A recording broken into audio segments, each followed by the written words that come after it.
आळस आज आम्हाला आत्मिक क्षेत्रामध्ये खाली पाण्यासाठी कारणीभूत ठरत आहे.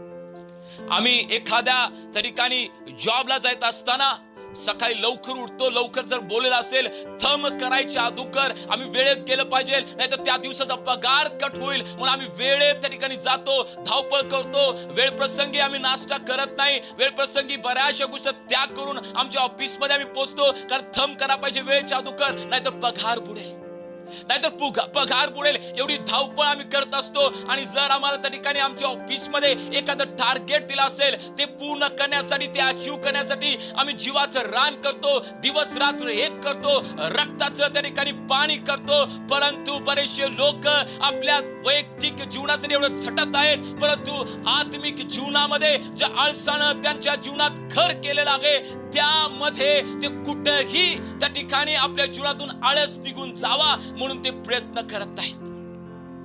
आणि अशी लोक, मी स्पष्टपणे मला तुम्हाला सांगू द्या, अशी लोक जी आळसानं भरलेले आहेत, ज्यांच्या वैयक्तिक प्रार्थना नाही आहेत, ज्याच्या उपास प्रार्थना नाही आहेत, ज्याचं बायबल चिंतन मनन ते करत नाहीत, अशी बरेचसे लोक धार्मिकतेचा आवाहणारे असतात.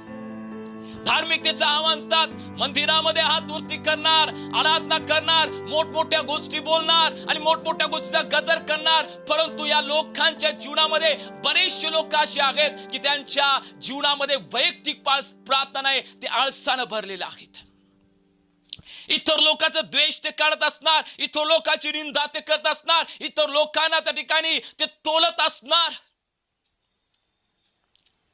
यांच्या जीवनामध्ये प्रार्थना नसतात, आळसाने त्याच्या जीवनामध्ये घर केलेलं आहे, परंतु हे लोक त्या ठिकाणी आपल्या जीवनामध्ये इतरांच्या तुलना करत आहेत.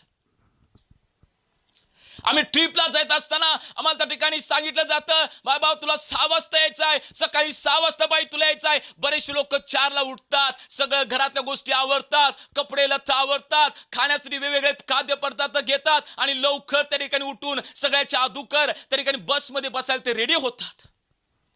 पण प्रार्थनेसाठी नाही हो.